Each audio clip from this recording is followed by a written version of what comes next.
Welcome, my friends, to Shaking the Salt with Dr. Peppers. At the end of the message, stay tuned if you want to contact me for any reason, including prayers. Thank you, and I'm Dr. Peppers, Shaking the Salt. Here we go.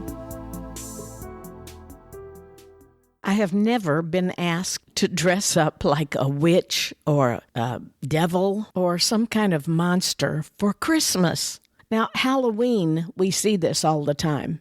And people dress up in fun, even though a lot of people think just shouldn't even have anything to do with that. But at Christmas? So here's the dilemma.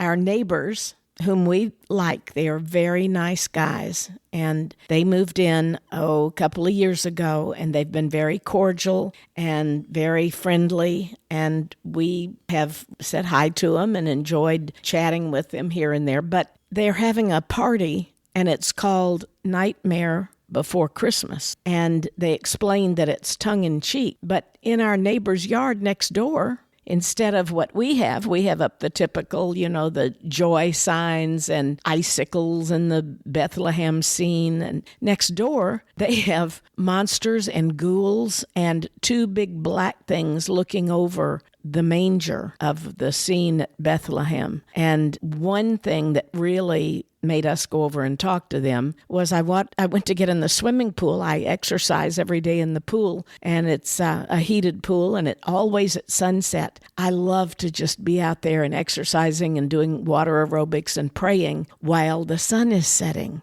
Well, on this particular day, as I turned around in the pool, there was a giant 10, 15-foot black monster with the sunlight from the setting sun through the eyes that was orange. And all of a sudden I'm going, what on earth is that? And I got out of the pool and wrapped up and went and called my husband, and he came out and we looked. And part of their decorations, they were putting up a big black monster thing tied to our fence. And they've invited us to the party, and some of the neighborhood says yes, some say no. But next door to us now, what do? We have had opportunities to talk to them, to pray with them and for them. We have had opportunities to be friends with them and, exchange dishes back and forth. We don't want to cut that off. We don't want to alienate them from ever talking again or cause a big disturbance in the neighborhood.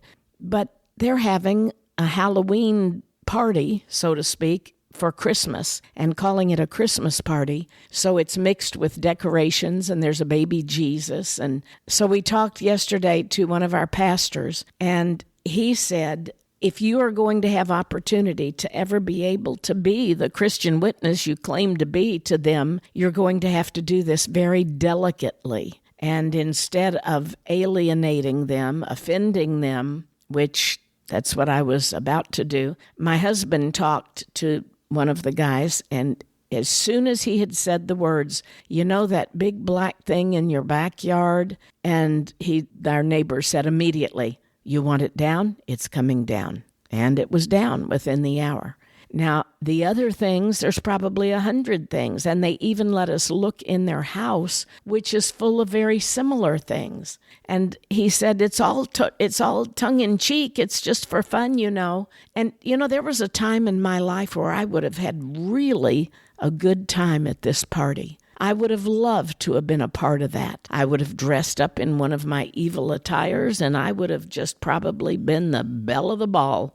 But because I have now become a Christian, it's not that I can't do it. It's that what should I do? How can I best show the love of Christ? See, Christ ate with the sinners. He got right in the middle of all of the sin that was going on, but he didn't sin with them. That's the difference. So do we go? I'm not going to dress up. There's no way. I'm going to wear my Christmas outfit if we go. Do we even go? So here's one of the things I thought about, taking a birthday cake, a big one that you get at one of the bakeries that says, Happy Birthday, Jesus. And then my husband said, well, I don't know. And then I thought, well, why not? He said, bring a dish. So why couldn't I do that? And I could say it's, tongue-in-cheek to fit your party, right? I don't want to alienate these guys. I don't want to cut off any opportunity ever that they might even go to church with us, that they might even, they've already come to us before for prayer. We've held hands with them and prayed. But what do you do? So our pastor said, why don't you just make an appearance at the party and tell them, you're praying for them, and kind of give them a card or something of the sort, and just leave it at that. So after we had gotten home, they came over with a poinsettia and gave us this great big beautiful poinsettia and said, Merry Christmas to you. You are such wonderful neighbors. Thank you for being so understanding. Wow. Now, what do I do? Well, any suggestions out there?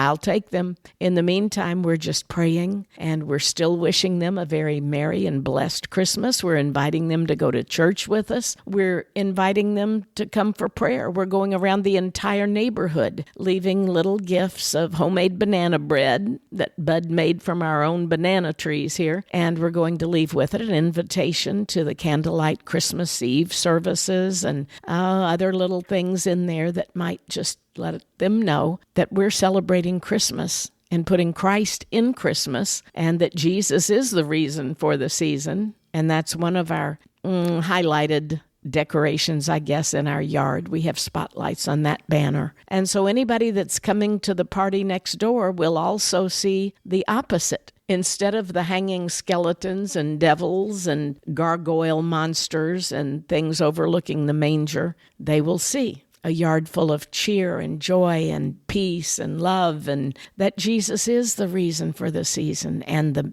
big banner on our garage door is "O Holy Night," and a picture of the manger. So I'm praying. I'm asking you all out there to pray one way or the other. Some of you would say, just suck it up. It's fun. It's cute. They're having a good time. And others would say, that is absolutely so demonic. You ought to go to the authorities and have it taken down. Those are the two extremes. And Merry Christmas to you and all of your family.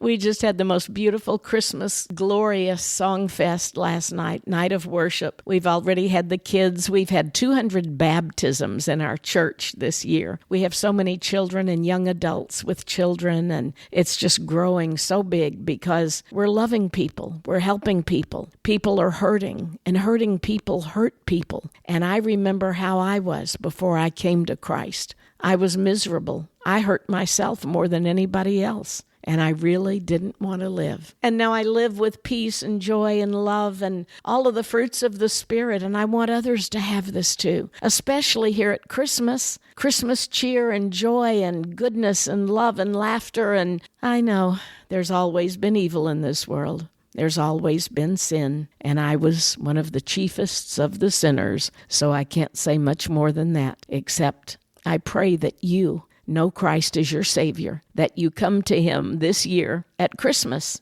and just ask Him to be Lord of your life. Watch what He'll do, how He'll change you. He'll give you that glorious peace that passes all understanding, and I thank Him for that. And I'm praying, and I ask you to as well. I'm Dr. Pepper, shaking the salt. Thanks for staying on, my friend. If you would like to contact me, visit saltandlightministry.com. If you want to share your story with me, ask a question, have me come speak to your group, or maybe just request prayer. Once again, saltandlightministry.com. Thanks, and God bless.